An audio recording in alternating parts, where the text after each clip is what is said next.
আমি রাতের গভীরে সিজদায় পড়ে কান্না করতাম আর দোয়া করতাম, হে মালিক,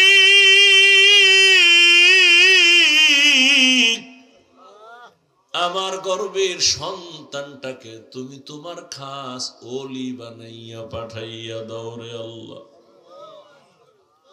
মায়ের দোয়া কত দামি রে যুবক। মা দোয়া করলে আর সে আজিমের দরজা দিয়া চলে যায়।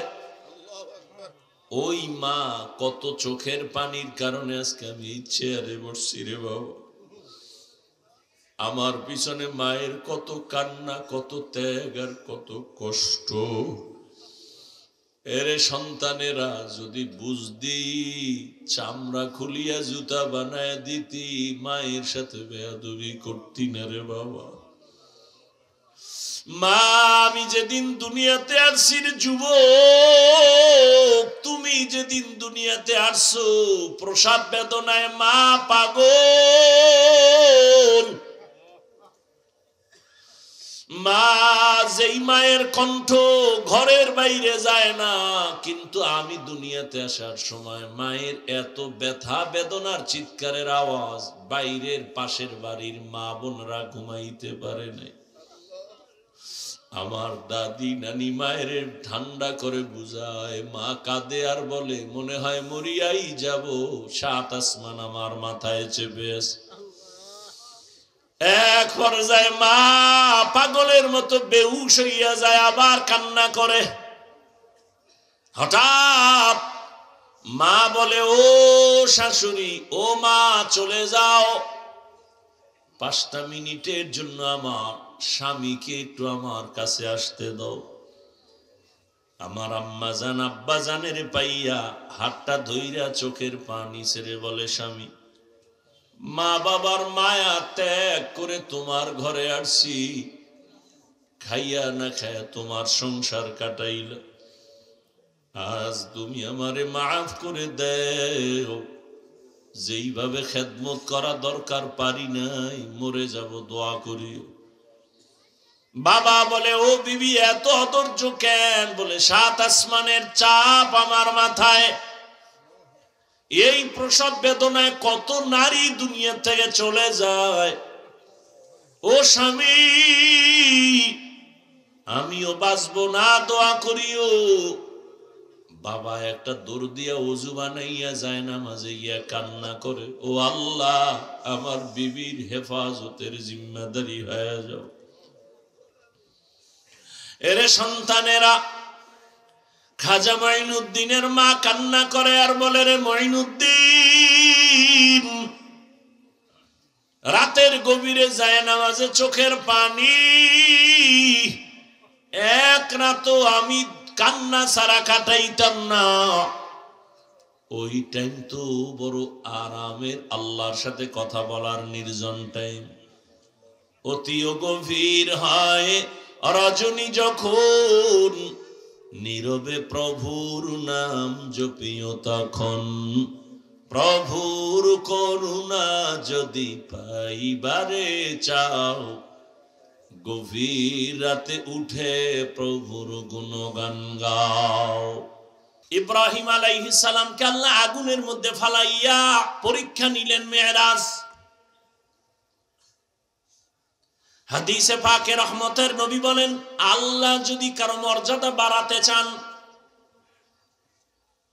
কিন্তু মর্যাদা বাড়ানোর জন্য যেই পরিমাণ মেডিসিন লাগবে আমল, বান্দার ওই পরিমাণ আমল নাই, তবে আল্লাহ সিদ্ধান্ত নিছেন তার মর্যাদা বাড়াবে নই, সিদ্ধান্ত হয়ে গেছে। কিন্তু তার বাড়ানোর যে মেডিসিন লাগে আমল, এটা নাই। রহমতের নবী বলেন, তখন আল্লাহ তাকে কঠিন পরীক্ষায় ফালাইয়া ধৈর্য দাঁড়াইয়া এরপরে মর্যাদা বাড়াইয়া দেন। ইব্রাহিম নবীকে আগুনের মধ্যে ফালায়া কঠিন পরীক্ষা। মালিকের অরুজ হচ্ছে, সম্মানের দিকে আগায়, মালিকের সাথে সম্পর্ক কাছাকাছি হইতেছে, মোহাব্বত বাড়তেছে। মালিক তাকে সম্মানের সাথে উপরে নিতেছেন, আল্লাহর কাছে ডাকতেছেন, এরে বান্দা, তুমি যদিও জমিনে সবার সাথে মিলে আছো, তবে তোমার কলবের তাআল্লুক আমার আরশে আজিমের সাথে হয়ে আছে। তুমি খানা খাইতেছো, আমরা সবাই খানা খাই, কিন্তু আল্লাহর প্রিয় বান্দা খানার মধ্যে আমার মালিকের সাথে কথা বলে। খানা খায় খায় খায় খায়, এর মধ্যে আবার আল্লাহ কয়ে ডাক দেয়, দেয় না? খানা খায় বিসমিল্লাহ ছাড়া বলে না। লাকাল হামদু ওয়া লাকাশ শুকর, মাওলার সাথে কথা চলতেছে। ওরজ ইসমাইল নবীর সাথে আল্লাহ মেরাজ দিলেন, উরুজ দিলেন, সম্মান বাড়ালেন। ছুরির নিচে ঢুকাইয়া পরীক্ষায় ফালায় কয় এবার তোমার উরুজ হবে। জাকারিয়া আলাইহিস সালামের গলায় ছুরি লাগাইয়া আল্লাহ উরুজ দেখায় দিলেন, মেরাজ।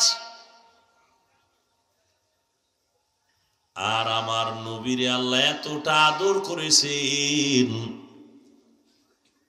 সব নবী রাসূল আল্লাহর বন্ধু, সব আল্লাহর বন্ধু।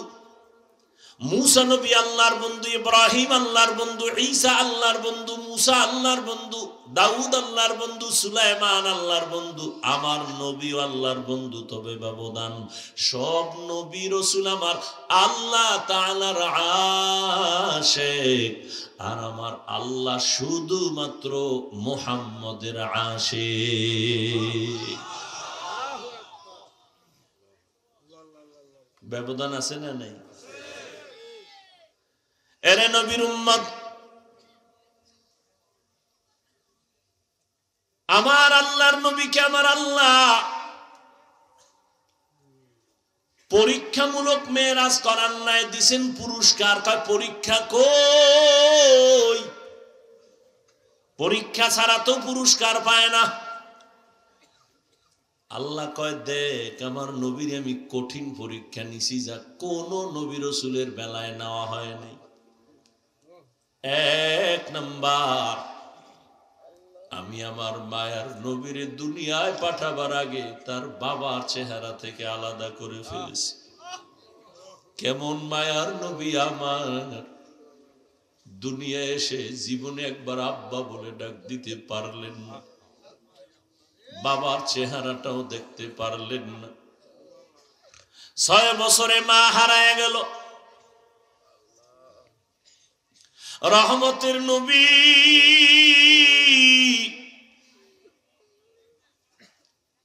6 বছরে অবস্থা মা আমেনার মরণ এসে গেল। বিদায় বেলা মা কান্না করে, আর দাদা আব্দুল মুত্তালিবের কয় নাতি তোমার হাতে দিয়ে গেলাম, খেয়াল রেখো তোমার নাতির দিক। কেমন মায়ার নবীর পরীক্ষা। নবীজি কাঁদেন, আমি কাকে মা বলে ডাকবো? সন্তান বিপদে পড়লে দ্রুত টেলিফোন করে, বাবা আমি বিপদে পড়ছি, তাড়াতাড়ি আসো, উদ্ধার করো।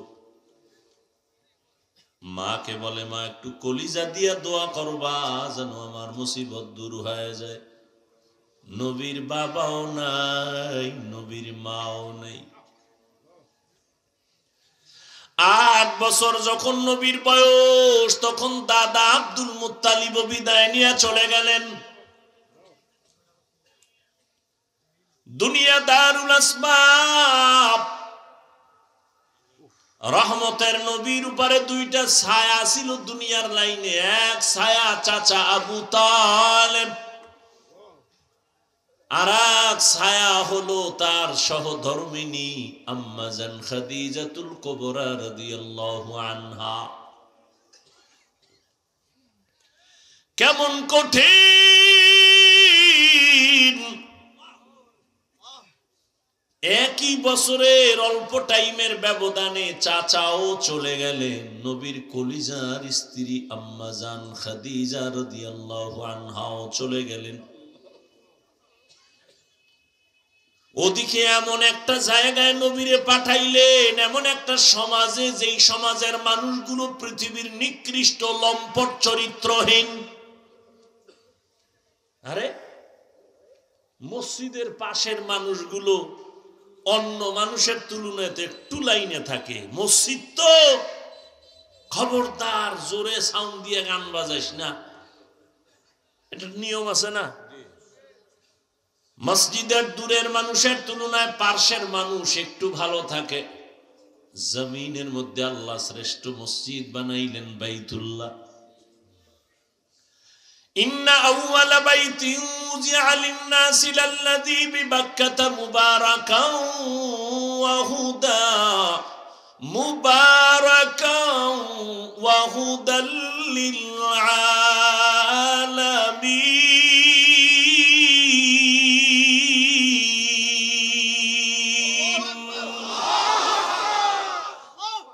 পৃথিবীর শ্রেষ্ঠ ঘর বাইতুল্লাহ।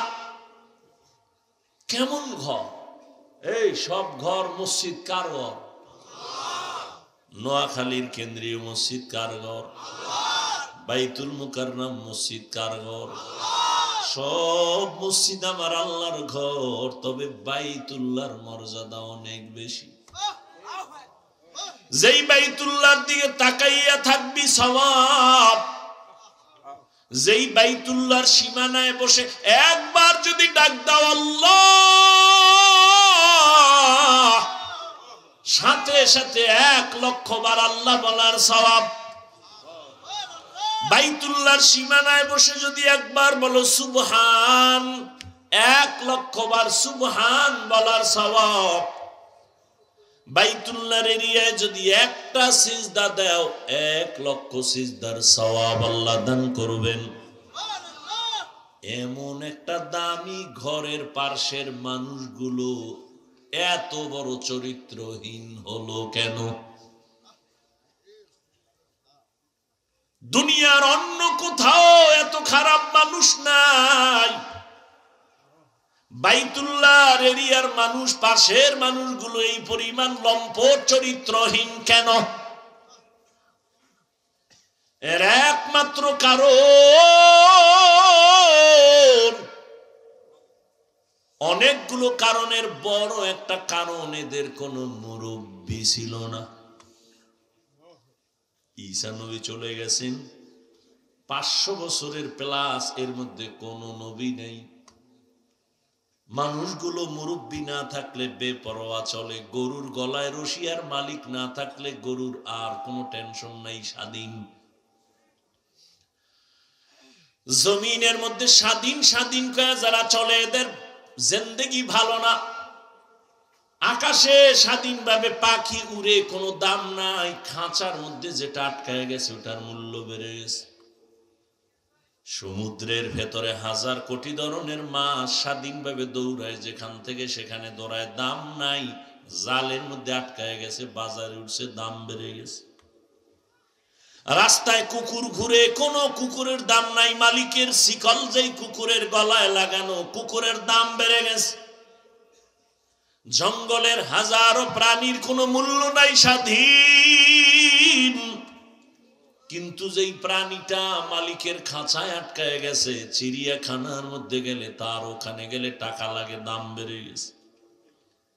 ঠিক ও বৃহত্তর নোয়াখালীর মুসলমানেরা, স্বাধীনভাবে তুমি চলবা, কোনো মূল্য নাই। কালেমার রশি গলায় লাগায় রসুলের তরিকায় আলেমরে মাইনা চলবা, তোমার দাম এতটাই বাড়বে, নূরের সৃষ্টি ফেরেশতার থেকেও বেশি।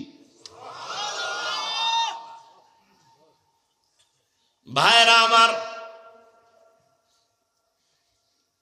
বাইতুল্লাহর মানুষ খারাপ কেন? কি নাই? কোন মুরব্বী নাই, কোন আল্লাহর নবীও আসেন নাই। যখনই মুরব্বী হইয়া রহমতের নবী আসলেন, রহমতের নবী যখন আইসা উম্মতের সুন্দর আদর্শের দাওয়াত দিলেন, মানুষগুলো সেই চরিত্রহীন মানুষ এতটা দামি হয়ে গেল, আল্লাহ বলেন জিবরাইল লিস্টি নিয়ে রহমতের নবীরে দেও, এই লিস্টিতে যাদের নাম আছে সবাই বিনা হিসাবে জান্নাতি।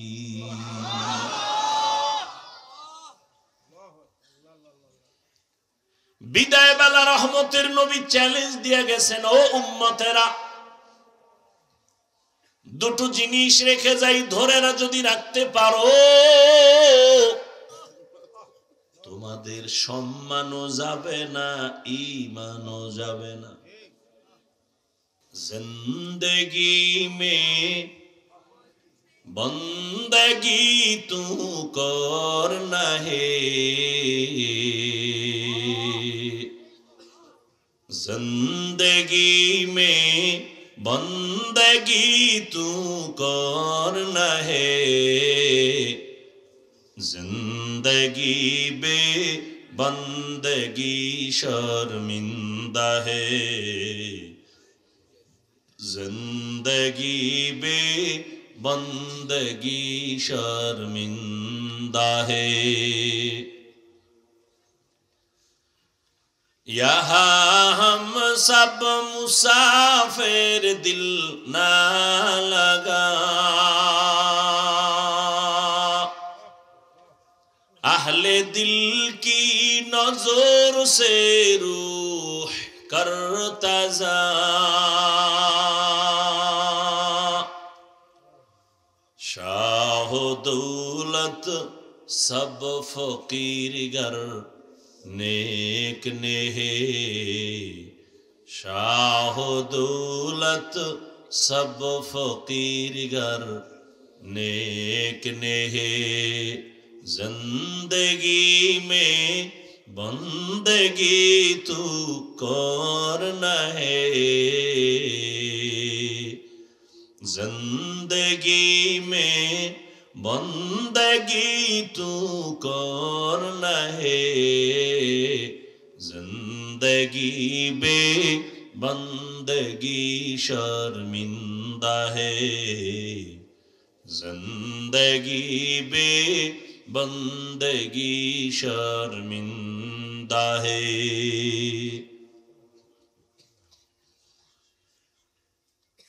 আল্লাহ তাআলা রহমতের নবীকে দুনিয়ায় পাঠাইলেন রহমত করে। নবী যখন বাইতুল্লাহ চলে আসলেন, মক্কার আমূল পরিবর্তন হওয়া শুরু হয়ে গেল। কেমন মায়ার নবী আমার, যে নবী তার হায়াতে কোনোদিন একটা মিথ্যা কথা বলেন নাই। কেমন একজন নবী পেয়েছো রে যুবক, যেই নবীর হায়াতে কোনোদিন একটা গালি কাউকে দেন নাই। এমন গর্ব করার মতো নেতা আর আছে কেউ? এই আমগুর নেতা খেতা যার পিছে ঘুরো, একজন বাইর করছে, মিশা কয় না। মোবাইলটা কানে লাগায় ঘরের মধ্যে থাইকা জিগায়, ওই সাহেব কই? ঘরে বয়া কয় আমি জমি নেই নাই। আছে কই? কথা কয় না। ঘরে না, কি কয়? জমিনে নাই। এত বড় চালা। একদিন দইরা লাইছে, এই তুমি না ঘরে ছিলে? কহ তো জমিনে নাই কেন? কইছো আমি খাটের উপরে ছিলাম, জমিনে ছিলাম না। এমন চালাক। কয় ভাই দাওয়াত কা? আলহামদুলিল্লাহ। কয় আপনার বাড়ি? কয় নওজুবিল্লাহ। কেমন একজন মায়ার নবী, রহমতের নবী আমার, ১৫০০ বছর আগে বলে গেছেন, দুই জিনিস রেখে গেলাম, ধরে রাখ। জীবনে ঈমান যাবে না, সম্মান যাবে না। এক হলো নবীর আদর্শ, দ্বিতীয় কোরআন। এই দুই জিনিস ১৫০০ বছর পরে এখনো যাদের কাছে আছে, এদের মতো সম্মানে এখনো জমিনে কেউ নেই। চেয়ারম্যানের চেয়ারের মেয়াদ শেষ, এমপির মেয়াদ শেষ, মন্ত্রীর মেয়াদ শেষ, এসপির মেয়াদ শেষ, ডিসির মেয়াদ শেষ। কোরআনওয়ালা নবীর আদর্শওয়ালারা যে চেয়ারে বসছেন, এই চেয়ারের তো কোনো মেয়াদই নেই। শেষ কিসের? ভালো করে মনে রাখিও, টাকা দিয়া সম্মান কিনলে প্রথম ফুলের মালা, ফাইনালে জুতার মালা।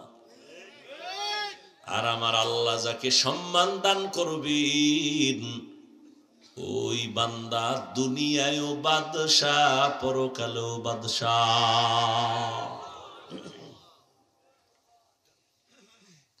এরে নবীরা আশিক, কেমন একজন নবী আল্লাহ আমাদের দান করেছেন যে রহমতের নবী জীবনে গালি দিবেন দূরের কথা, হাজারো গালি শুনছেন, একটা গালির জবাবও দেন নাই।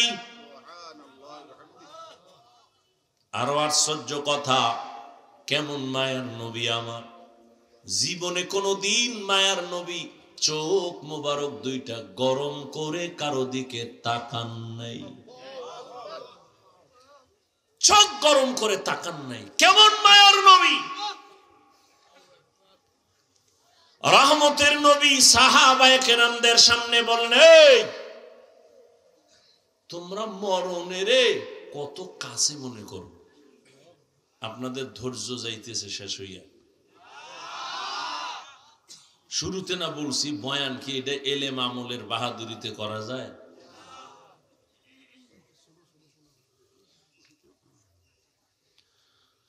হায় হায় হায়। নবী জিজ্ঞাসা করেন মরণকে কত কাছে মনে করেন? একজন সাহাবী বলেন, ইয়া রাসূলুল্লাহ, আমি ফজরের নামাজ পড়িয়া ভয় পাই জোহরের নামাজ আদায় করতে পারবো কিনা, এর মাঝে আজরাইল চলে আসবে। আর একজন সাহাবী বললেন, ইয়া রাসূলুল্লাহ, আমি জোহরের নামাজ আদায় করিয়া ভয়ে থাকি আসরের নামাজ আদায় করতে পারবো কিনা, এর মাঝে না জানি আজরাইল এসে আমার রূহটা নিয়ে যায়। আর একজন সাহাবী বলেন, ইয়া রাসূলুল্লাহ, আমি আসরের নামাজ আদায় করিয়া অপেক্ষা আর ভয় মাগরিবের নামাজ আদায় করতে পারি কিনা, এর মাঝে আজরাইল চলে আসবে, এই ভয়ে থাকি। রহমতের নবী বললেন, আপনারা তো মরণকে অনেক দূরে মনে করেছেন, মরণ তো এত দূরে না, আরো কাছে। ইয়া রাসূলুল্লাহ কেমন? কয়, আমি মনে করি নামাজ শেষ ডান দিকে যখন আমি সালামটা ফিরাই, আমি ভয় অস্থির থাকি বাম দিকে সালাম ফিরানোর আগে আজরাইল এসে হাজির হয়ে যাবে। মরণ থেকে যতই পালাও মরণ তোমায় নিবে ঘিরি, যদিও সুদূর আকাশ পানে লুকাও সেথায় লাগিয়ে সিঁড়ি। নদী পথে নৌকা চালাও ও মাঝি ভাই, বেলা ডোবার আগে আমি ওপার উঠতে চাই। ডুবে গেলে বেলা রে আর উঠে না, ভেঙ্গে গেলে মেলা রে আর জমে না। এরে আল্লাহর বান্দারা, ও আমার কলিজার যুবক, আমি তোমাদের হুজুর বানাবার জন্য আসি নাই। আমি একবারও কিন্তু বলি নাই এবং বলবো না যে আমি পাঁচকল্লি পড়েছি তুমিও পড়ো। আমি কওমি মাদ্রাসার সন্তান, তুমিও কওমিতে যাও, বলি নাই, বলবো না, ভয় পাইও না। আমি দাওয়াত ও তাবলীগের লাইনের সন্তান, আমি পীরের মুরিদ, একবারও বলি নাই, বলবো না তুমি তাবলীগে যাও, তুমি পীরের কাছে যাও। কি বলবো একটু খেয়াল করে শুনো রে বাবা। তুমি স্কুলে পড়ো, কলেজে পড়ো, চাকরি করো, ব্যবসা করো, ধন্যবাদ ধন্যবাদ ধন্যবাদ। শুধু ধন্যবাদই না, আমি বলবো এই যুবকেরা, স্কুল ছাড়িস না, কলেজ ছাড়িস না, লেখাপড়া করে ডাক্তার হও, ইঞ্জিনিয়ার হও, প্রফেসর হও, ব্যবসায়ী হও, চাকরিজীবী হও, তবে ছোট একটা দাবি আমার, বেয়াদব হইও না রে বাবা। বলতে পারো হাফিজ ভাই বেয়াদব হব না, তার ব্যাখ্যা কি? 3 জায়গায় বেয়াদবি করবা না, মরার আগে জীবন নষ্ট হয়ে যাবে। 1, মা বাবার সাথে কখনো বেয়াদবি করবা না, জীবন নষ্ট। 2 শিক্ষকের সাথে বেয়াদবি করবা না, 3 আলেমের সাথে বেয়াদবি করবা না। মা বাবারে যদি কষ্ট দাও, বরদোয়া লেগে যায়, কপাল শেষ। শিক্ষকের সাথে যদি খারাপ আচরণ করো, বরদোয়া লেগে যায়, জীবন শেষ। আলেমের যদি কষ্ট দেও, বরদোয়া লেগে যায়, তোমার জীবন ধ্বংস হয়ে যাবে মরার আগেই। তুমি ডাক্তার হও, বেয়াদব হইও না। মা বাবার দোয়া নিয়া, শিক্ষকের দোয়া নিয়া, উলামায়ে কেরামের পরামর্শ নিয়া তুমি জেনারেল লাইনে থাকিয়া লেখাপড়া করো, চাকরি করো, বাধা নাই। ও যুবক, তোমার মতো যুবক স্কুল কলেজে পড়ে, 5 বেলার নামাজ পড়ে, তুমি সাক্ষী দাও আসেনি? তুমি কেন পারো না? বিবেক দিয়া বলো, তোমার বিবেক কোথায়? তোমার কপালে কার বরদোয়া লাগছে, কার অভিশাপ লাগছে, বলো, তুমি কেন পারবা না? তোমার মতো জেনারেল লাইনের মানুষটা র্যাব, আর্মি, পুলিশ, বিডিআর এর চাকরি করে, ডাক্তার, প্রফেসর, ইঞ্জিনিয়ার, ব্যবসায়ী, চাকরিজীবী, 5 বেলার নামাজ পড়ে, তুমি কেন পারো না? তোমার মতো যুবক জেনারেল লাইনে থাকিয়াও গাড়ি চালায়, নামাজ ছাড়ে না, নদীর মধ্যে মাছ ধরে, নামাজ ছাড়ে না, কৃষি কাজ করে, নামাজ বাদ দেয় না, বলো, তুমি কেন পারো না? কার বরদোয়া জানি লাগছে, তাড়াতাড়ি ক্ষমা নিয়ে নাও। মা বাবার চোখের পানি আর দোয়া ছাড়া জীবনে তোমার সফলতা আসবে না রে বাবা। কারণ এই মা বাবার চোখের পানি তোমার আমার জীবনের সফলতার কারণ। মদিনাতুল মুনাওয়ারা থেকে একজন আল্লাহর প্রিয় বান্দা আসছে ভারতের জমিনে কালেমার দাওয়াত নিয়া। এই পর্দার আড়ালের আম্মা জানেরা, একটু খেয়াল করে শুনবেন। মদিনাতুল মুনাওয়ারা থেকে রাসূলের আশিক চলে আসছে ভারতে কালেমার দাওয়াত দেওয়ার জন্য। ভারতে ঘুরিয়া ঘুরিয়া দাওয়াত দেন, দিতে দিতে এই পরিমাণ বিধর্মী কালেমাওয়ালা হয়ে গেছেন। কেউ বলেন 90, আরো বেশি লক্ষ বিধর্মী তার হাতে কালেমাওয়ালা হয়ে গেছে।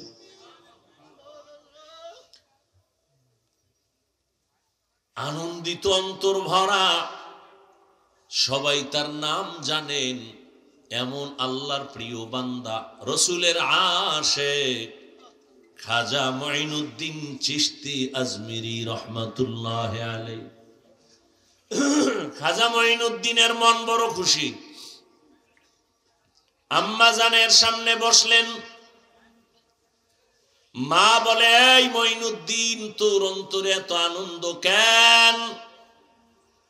মঈনুদ্দিন চিশতি আজমিরি বলেন, আম্মা জান, আপনার দোয়া আজ আমি ভারতবর্ষে কালেমার খেদমত করেছি, লক্ষ লক্ষ বিধর্মী মুসলমান হয়েছে। মা ডেকে বলেন, মঈনুদ্দিন, এগুলো তোমার বাহাদুরি না, আমি মায়ের অবদান। কার অবদান? এরে যুবক, কুয়াকাটা বঙ্গোপসাগর থেকে এক ধাক্কা দিয়া নোয়াখালীর চেয়ারে বসাইছেন আমার আল্লাহ। আমার মা বাবার চোখের পানি, আমার কোনো বাহাদুরি নেই। যেই আল্লাহ চেয়ারে বসান, ওই আল্লাহ যদি বেজার হয়, চেয়ার থেকে ফালাইয়াও দিতে পারেন। এই কারণেই তো জান্নাতের টিকিট পাইয়াও আবু বকর নামাজে কান্নার আওয়াজ। রহমতের নবী সাহাবায়ে কেরামদের সাথে বললেন, ও সাহাবারা, মরণ এত দূরে না, মরণ আরো কাছে। মঈনুদ্দিনের মা বলে, এই খাজা মঈনুদ্দিন, এই অবদান আমি মায়ের। মঈনুদ্দিন চিশতি বলেন, মা বলো তোমার কি অবদান? ও পর্দার আড়ালের আম্মা জানেরা, নিজের সম্মান যদি নিজে ধরে রাখতে না পারেন, কেউ দুনিয়ায় দিতে পারবে না। আপনাদের তো আল্লাহ সম্মানিত করেছেন, আপনারা নবীদের মা, সাহাবায়ে কেরামদের মা, আপনারা তো আয়েশা রাদিয়াল্লাহু আনহার মতোই নারী। এ দুনিয়ায় যত ভালো ভালো সন্তান আসছে মা আপনাদের অবদানের কারণে। মঈনুদ্দিনের মা চোখের পানি ছেড়ে কাঁদেন আর বলেন, ও মঈনুদ্দিন, আমার গর্ভে যখন তুই আসছো, আল্লাহর কসম আমি ও দিন থেকে এক রাত ঘুমাই নাই। আমি রাতের গভীরে সিজদায় পড়ে কান্না করতাম আর দোয়া করতাম, হে মালিক,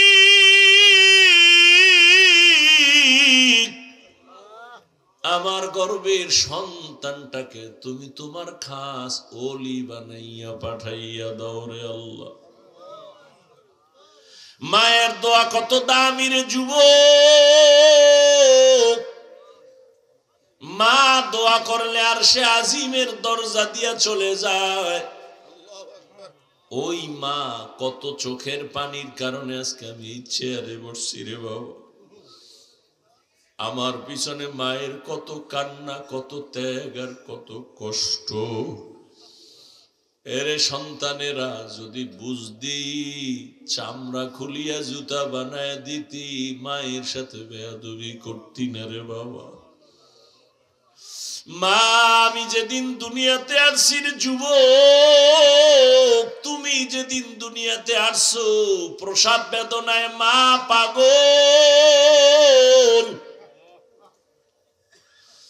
মা যেই মায়ের কণ্ঠ ঘরের বাইরে যায় না, কিন্তু আমি দুনিয়াতে আসার সময় মায়ের এত ব্যথা বেদনার চিৎকারের আওয়াজ বাইরের পাশের বাড়ির মা বোনরা ঘুমাইতে পারে নাই। আমার দাদি নানি মায়ের ঠান্ডা করে বুঝায়, মা কাঁদে আর বলে, মনে হয় মরিয়াই যাব, 7 আসমান আমার মাথায় চেপে আছে। এক পর্যায়ে মা পাগলের মতো বেহুশ হইয়া যায়, আবার কান্না করে। হঠাৎ মা বলে, ও শাশুড়ি, ও মা চলে যাও, 5টা মিনিটের জন্য আমার স্বামীকে একটু আমার কাছে আসতে দাও। আমার আম্মা জান আব্বা জানের পাইয়া হাতটা ধইরা চোখের পানি ছেড়ে বলে, স্বামী, মা বাবার মায়া ত্যাগ করে তোমার ঘরে আসছি, খাইয়া না খাইয়া তোমার সংসার কাটাইল, আজ তুমি আমারে মাফ করে দেও। যেইভাবে খেদমত করা দরকার পারি নাই, মরে যাব, দোয়া করিও। বাবা বলে, ও বিবি এত অধৈর্য কেন? বলে, 7 আসমানের চাপ আমার মাথায়। এই প্রসব বেদনায় কত নারী দুনিয়া থেকে চলে যায়। ও স্বামী, আমিও বাঁচবো না, দোয়া করিও। বাবা একটা দৌড় দিয়া ওযু বানাইয়া যায় না, মাঝে গিয়া কান্না করে, ও আল্লাহ, আমার বিবির হেফাজতের জিম্মাদারি হয়ে যাও। এরে সন্তানেরা, খাজা মঈনুদ্দিনের মা কান্না করে আর বলে, রে মঈনুদ্দিন, রাতের গভীরে যায় নামাজে চোখের পানি, এক রাতও আমি কান্না ছাড়া কাটাইতাম না। ওই টাইম তো বড় আরামের, আল্লাহর সাথে কথা বলার নির্জন টাইম। অতিও গভীর হয় রজনী যখন, নীরবে প্রভুর নাম জপিও তখন, প্রভুর করুণা যদি পাইবারে চাও, গভীর রাতে উঠে প্রভুর গুণগান গাও।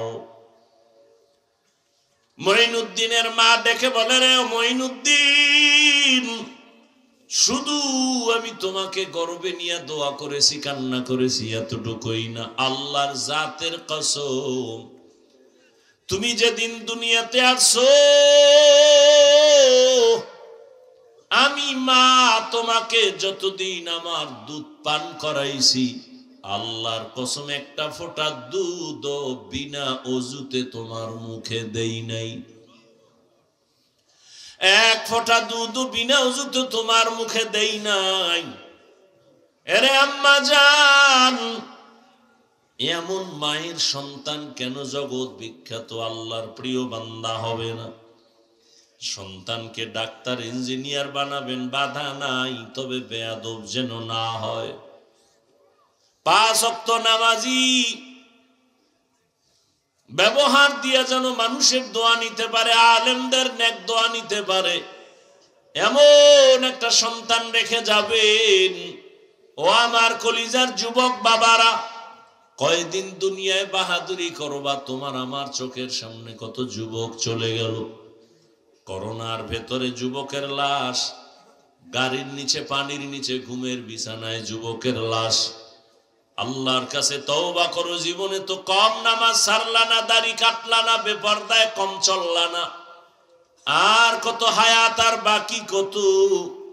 এখনো তওবা করে নাও। জীবনে আর নামাজ সারবা না, দাড়ি কাটবা না, বেপরদায় চলবা না। মা বাবার দোয়া নিয়া, শিক্ষকের দোয়া নিয়া, উলামায়ে কেরামের পরামর্শ নিয়া নবীর তরিকা মেনে চলবা। আল্লাহ সবার যদি মন্তর দিয়ে তওবা করতে পারো, আল্লাহ রহমতের নজর দিয়া সবার গুনাহগুলো মাফ করে দিবেন। হেদায়েতের মালিক আল্লাহ। জানি না কার কপাল ওমরের মতো কবুল হয়ে যাবে, আর কপালটা আবু জাহালের মতো খারাপ হয়ে যাবে। কে যেন এত বয়ান শুনিয়াও দিল নরম হবে না, কান্না আসবে না, তওবার নিয়ত করবে না, আবার ওমরের মতো কপালওয়ালা না জানি গুনার কথা স্মরণ করে চোখের পানি ছেড়ে কান্না করে তওবা করবে, আর আমার আল্লাহকে ডাক দিবে, আল্লাহ জীবনে তো কম নামাজ সারি নাই, আর নামাজ সারবো না, দাড়ি কাটবো না, বেপরদায় চলবো না। এরকম ওমরের মতো মেজাজ নিয়ে যদি তওবার নিয়ত অন্তরে জমা করতে পারো রে বাবা, হায়াতের মালিক আল্লাহ, ইজ্জতের মালিক আল্লাহ, রিজিকের মালিক আল্লাহ, ওই আল্লাহর মোহাব্বত নিয়া, মা বাবার দোয়া নিয়া, শিক্ষকের দোয়া নিয়া, উলামায়ে কেরামের পরামর্শ নিয়া চলবা নবীর তরিকায়। জীবনে আর নামাজ ছাড়বা না। তওবা করার খাঁটি নিয়ত যদি হয়, দুটো হাত আমার আল্লাহকে দেখাইয়া দাও। আয় আল্লাহ, হাতগুলো কবুল করে নেন, তওবা কবুল করে নেন, তওবার উপরে মজবুত হইয়া চলার তৌফিক দান করেন, আমিন। আলহামদুলিল্লাহি রাব্বিল আলামিন, ওয়াসসালাতু ওয়াসসালামু আলা সাইয়্যিদিল আমবিয়াই ওয়াল মুরসালিন ওয়া আলা আলিহি ওয়া আসহাবিহি আজমাইন। ইয়া আরহামার রাহিমিন, ইয়া আরহামার রাহিমিন, ইয়া আরহামার রাহিমিন।